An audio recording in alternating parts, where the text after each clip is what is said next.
Every level of fiction writing ability explained. Level 1, the pigeons.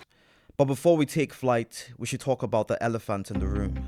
A lot of people believe, and perhaps you too, that better writing is kind of like voodoo.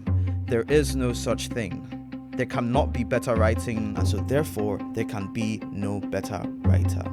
All of art is subjective, they say, and that is their egalitarian way of making sure we don't go back to the good old days when art was elitist and the common man groveled far beneath it. Yaros, King, Ishiguro, it's all the same good, it's all the same great, depending on who reads it. Because power to the people, right? Well, allow me to do what Rick did. Maybe you people are better off without me. Go ahead. I say there's a place for us, but maybe it's just another pipe dream. Maybe I'm fooling myself again. Go on, there's the door. You can do better. Let's see how far you get. No takers? Fine. We get one thing straight. You're staying. This isn't a democracy anymore. Too many writers have worked way too hard for us to sit around our campfires singing Kumbaya and agreeing to let outsiders tell us there is no bar. And sure, we don't write for the glory, but this art form is quickly fading from culture. Readership goes down year on year because if you can't even agree on quality judgments on a certain one above all, why should anyone care? Half the people listening to Kendrick do so solely off the idea that he's better than Drake. Everyone watched Bolt to see Powell defeated. I don't watch football, and yet I'd pay good money to see Messi and Ronaldo go toe-to-toe. Without a superiority system, the world can't possibly know about the writers who possess literary depth. More than bestsellers, we need to be able to talk about the best of the best, about literary merit outside enjoyment. But naturally, the question that comes up next is who gets to decide. I think it's totally okay for people to like what they like, and it shouldn't require a PhD to enjoy great fiction. But it should certainly take the ardent student up before the cock crows to establish a pecking order. I'm not quite that student, not yet, but this is my humble and personal attempt to decipher the 7 levels of fiction writer. Level 1 fiction writers are the pigeons. These are writers who, for better or for worse, have no flights of fancy that their writing represents any meaningful discourse about the human condition. They are legion, pecking about at the feet of the masses for the scraps of attention that the modern reader throws their way. They aren't even trying to stand out or work at craft. They belong to the school of thought that everyone is a writer. They are unafraid of the mediocre. They would shriek at Shrek and feign at Fiona, unable to confront the ugliness of their own prose. Thinking it is beautiful enough to have simply put pen to paper, and to be honest, that's no slight. There are worse things one can be in life, and anyone who simply desires to pick up a pen and write is, in my book, doing alright. Level 2 writers are the doves. The doves are writers who have their heads in the clouds, obscured from the idea of humble beginnings. And I know this might have ornithologists in their feelings, but let's be honest. Doves are white pigeons. They flutter their wings and preen and prance, thinking their fiction is the stuff of a big advance, and it's a get Harper calling, and it's the most magical thing to happen to fiction since J.K. Rowling. And the scariest thing about the doves is it could easily be me, and it could easily be you. The Lulu is a virus of which no one is entirely immune. While the pigeons have learned to live with the idea they're simply doing it for the love of the game, doves believe the game loves and respects them too. They're not trying because they can't. They're not trying because they feel they don't have to. You're probably wondering why the arrogance paired with the lack of skill doesn't put them at number 1. It's confidence, maybe even pride. You'd be surprised how far confidence can take you in life. These are people who aren't afraid to throw "I'm a writer" into every conversation, saved by the sheen of their own extroversion, delivered from that crippling devastation that we all get, that we'll never be successful, and that our writing isn't even good or among the best. That fear keeps us from trying, keeps us from applying, keeps us from vying for any kind of opportunities. The doves don't have that problem. And as you know, sometimes in fiction as in life, all it takes for success to make a long list, a short list, or even win is a coincidence of random things. And all the writer has to do is simply show up, throw their hats into rings. And just by virtue of being there, by having the confidence to say, I'm good enough, then fate, even for a moment, agrees. Better the bird that jumps at sky than the bird that never even spreads its wing to fly. Level 3 fiction writers are the chickens. You have them as friends, as colleagues, as siblings. People who every once in a while have this fleeting capacity for elevated prose. It's never polished and it never goes beyond their laptop or smartphones, but they have potential and it shows. They might even be capable of becoming level 6 writers, but they're too chicken to pursue it. The level 1 fiction writer doesn't care, the level 2 fiction writer isn't all there, but the level 3 writer is a yellow lantern. They feed on their own fear. They are more than likely quite comfortable in most aspects of their life. Their careers and their relationships thrive. And so they think, why risk the discomfort? Why risk the inevitable growing pains when I'm all wrapped up in my comfort zone? Like a rooster that can only raise its head to crow, but never sticks its head out because it doesn't know if someone will chop it off.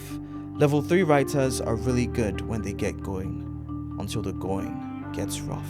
Level 4 fiction writers are parrots. They've gotten an MFA, they've been in workshops. They know how stories work. How this particular storyteller listens is how this storyteller talks. These writers haven't found their own voice because they've just spent an extended period of time exposing themselves to others. They can probably write circles around us, but it's a formula that also limits them on account of the fact that it isn't real. It's an equation, Newton with a chalk on a board, flattening God's great big creation into ones and zeros. It results in 10 over 10 writing, but it's all by the numbers. And don't get me wrong, an MFA can fast track a level 1 writer to a 4, a 3 to a 6, and a 5 to a 7. If I got a scholarship to go study an MFA at UEA right now, it would be like I died and went to heaven. But I think the point is that you go to heaven, learn its ways and learn it well, then you graduate and become a fallen angel. Learn the rules, then rebel. Now, I haven't named names up until this point, but that's all about to change because any writer that I mention from this point on shouldn't feel disappointed or discouraged. Level 5 fiction writers are the owls. They occupy that twilight place, the in-between hours. Respected enough by their readers, but most people, even the literary gatekeepers and elite in the industry, are sleeping on them. The owls have something to say, but who will listen? They're too good for the casual reader, but they're not quite level 6 or level 7 either. They might make it to an indie publication, maybe even to Granta, and when you find one of their stories anywhere, you'll be curious about the next chapter. In basketball terms, they're 6th man of the year. They're not LeBron and they're not Steph, but if literature is a team sport, there's no winning without their help. Saba Sams, Joshua Ferris, and I can't believe I'm about to say this, but also Chimamanda Ngozi Adichie and Stephen King. But before you come for me, you have to go for him because he says as much in his book on writing. And sure, you might liken it to the time Eminem rapped, here's the order of my list. It goes Reggie, Jay-Z, Tupac and Biggie, Andre from Outkast, Jada Corrupt, Nas and Denme. But when I'm not put on this list, it does not offend me. Today, Eminem will probably tell you he's number 1, followed by Slim Shady. I think the amazing thing about level 5 writers is they can occasionally rise to level 6, like Stephen King in The Stand, some short stories by Saba Sam, and The Dinner Story by Joshua Ferris. Some stories in Chimamanda's The Thing Around Your Neck, but these writers have such great self-respect, where they're okay with never winning another Pulitzer or another Booker. They're more than content, they're competent, and they keep you reading. But level 6 writers make you never want to pick up a pen ever again. Level 6 fiction writers are peacocks. Every sentence, every comma, every full stop is perfection. This is beautiful prose. It might be convoluted, it might be simple, but there's not a single feathered flaw you can pluck out of their plume. There's no either or. You can always assume that anything they put down on paper deserves the tree that fell to create it. Hell, you can burn down the Amazon rainforest and even Greta Thunberg will read their books and say it was worth it. The level 6 writer is the green energy that offsets the mass-produced nonsense that passes as literature these days. The factories of feeble fiction forge a low bar. These writers see it raised to the high heavens. Amongst their ranks, you can count Akweke Emezi, even though I'll never forgive them for attacking our beloved goddess Adichie. Which is the perfect time to explain that having great craft isn't quite the same as having great impact. George R.R. Martin has both. Stuart Dybek is the sentence level GOAT. Nana Kwame Adjei-Brenyah, Julian Barnes, Andrea Lee. These are writers that I read and not only say they're better than me, but they turn my writing into a sin. Their only shortcoming, their only limitation is that they are yet to create work that defines a generation. A level 6 writer makes you say, I wish I thought of that. A level 7 writer conjures art that you know you could have never come up with in a million years. It doesn't matter what age they are. You know you aren't peers. They make your work look like a spit in the face, like the snake slithering through the garden. They make your work sin. Level 7 fiction writers defy all conventions. Level 7 fiction writers are dragons, straight out of mythology. There is no MFA, no methodology that's going to teach you what these people do or how they do it. I'm talking Louisa Edrich, Shakespeare, Robert Kuva, and Kazuo Ishiguro. Just a consistent, out of this world quality.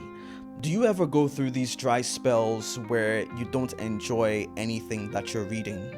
Where picking up a book becomes a chore, like you're being woken up at 6 a.m. to go to a school where no one likes you, and during recess you get a beating, and worst of all, it's winter and the walk to school is freezing.